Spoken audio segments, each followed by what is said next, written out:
গেল ৮ অক্টোবর ট্রাম্পের মধ্যস্থতায় যুদ্ধবিরতিতে রাজি হয় ইসরায়েল ও হামাস, যা কার্যকর হয় ১০ অক্টোবর। এর জেরে বন্দী ও জিম্মি বিনিময়ের আনুষ্ঠানিকতা সম্পন্ন হলেও হামলা বন্ধ হয়নি গাজায়। হামাসের বিরুদ্ধে যুদ্ধবিরতির শর্ত ভঙ্গের অভিযোগ তুলে এখনও পর্যন্ত ২৫০'র বেশি ফিলিস্তিনিকে হত্যা করেছে ইসরায়েল। এছাড়া ট্রাম্পের প্রস্তাবের প্রথম ধাপে গাজায় ত্রাণ সরবরাহ সচলের বিষয়টি উল্লেখ করা হলেও সেখানেও বাধা দিয়েছে তেল আবিব। এসব বাস্তবতা মেনে নিলে প্রশ্ন ওঠে গাজার এই যুদ্ধবিরতি আদৌ টিকবে কিনা। এছাড়া ২০ দফা প্রস্তাবের প্রথম ধাপ কার্যকর হলে পরবর্তী ধাপ নিয়ে ইসরায়েল ও হামাসের মধ্যে যে মতবিরোধ, তার সমাধান আসবে কোন প্রক্রিয়ায়? এমন প্রেক্ষাপটে গাজায় শান্তি ফেরাতে সোমবার ট্রাম্পের ২০ দফা প্রস্তাব নিয়ে ভোটাভুটি হয়েছে জাতিসংঘের নিরাপত্তা পরিষদে। এ সময় অবরুদ্ধ উপত্যকাটির স্থিতিশীলতা রক্ষায় আন্তর্জাতিক সেনা মোতায়েনের পক্ষে রায় দিয়েছে ফ্রান্স, যুক্তরাজ্য, সোমালিয়া সহ ১৩ সদস্য রাষ্ট্র। ভোটদানে বিরত ছিল চীন ও রাশিয়া।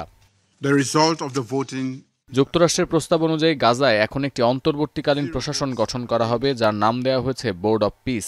যুদ্ধবিধ্বস্ত উপত্যকা পুনর্গঠন প্রক্রিয়া সমন্বয় করা ছাড়াও গাজায় অস্থায়ীভাবে আন্তর্জাতিক স্থিতিশীলতা বাহিনী ISF মোতায়েন করবে এই বোর্ড। বিশ্বের ক্ষমতাধর রাষ্ট্র ও সরকার প্রধানদের নিয়ে গঠন করা হবে বোর্ড অব পিস, যার নেতৃত্ব দেবেন খোদ মার্কিন প্রেসিডেন্ট ডোনাল্ড ট্রাম্প। আগামী কয়েক সপ্তাহের মধ্যেই ঘোষণা করা হবে পরিচালনা পর্ষদের নাম। ২০২৭-এর শেষ ভাগে এসে দায়িত্ব ছেড়ে দেবে এই পরিচালনা পর্ষদ। তুলে নেওয়া হবে আন্তর্জাতিক সেনাদেরও। গাজার বাসিন্দাদের নিরাপত্তা দেয়া ছাড়াও আন্তর্জাতিক এই বাহিনীর অন্যতম প্রধান কাজ হামাস সহ গাজার অন্যান্য সশস্ত্র সংগঠনকে নিরস্ত্রীকরণ। এছাড়া গাজার দক্ষিণ সীমান্তে ইসরায়েল ও মিশরের সঙ্গে সমন্বয় করবে তারা। এই সেনাদের নেতৃত্বে গঠন করা হবে ফিলিস্তিনি পুলিশ ফোর্স। অধিবেশনে দেয়া ভাষণে জাতিসংঘে যুক্তরাষ্ট্রের প্রতিনিধি মাইক ওয়ালস দাবি করেছেন, ট্রাম্পের এই প্রস্তাব ফিলিস্তিনের রাজনীতিতে ঐক্যমত্যের সুযোগ সৃষ্টি করবে। যদিও প্রস্তাবের খসড়ার অধিকাংশ গুরুত্বপূর্ণ বিষয় অস্পষ্ট ও অসম্পূর্ণ বলে মন্তব্য চীন এবং রাশিয়ার।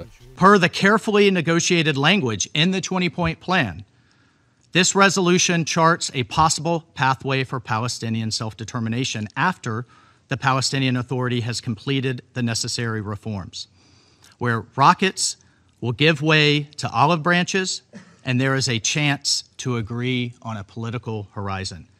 জাতিসংঘ নিরাপত্তা পরিষদের এই রায়কে স্বাগত জানিয়েছেন মার্কিন প্রেসিডেন্ট ডোনাল্ড ট্রাম্প। ট্রুথ সোশ্যালের পোস্টে কৃতজ্ঞতা প্রকাশ করেছেন কাতার, মিশর, আরব আমিরাত, সৌদি আরব, ইন্দোনেশিয়া, তুরস্ক ও জর্ডানের প্রতি, যারা নিরাপত্তা পরিষদের সদস্য না হয়েও সমর্থন দিয়েছেন ট্রাম্পকে। তবে ফিলিস্তিনিদের আকাঙ্ক্ষা ও অধিকার পূরণে ব্যর্থ হয় নিরাপত্তা পরিষদে পাশ হওয়া ট্রাম্পের প্রস্তাব নাকচ করে দিয়েছে হামাস। তাদের অভিযোগ, এই ২০ দফা প্রস্তাবে ফিলিস্তিনিদের রাজনৈতিক প্রত্যাশা ও মানবিক চাহিদার কোনো প্রতিফলনই দেখা যাচ্ছে না।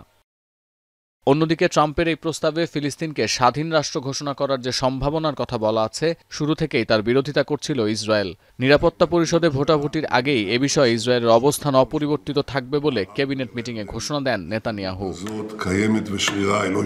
সতীর্থ কর্মকার, এখন বিশ্ব।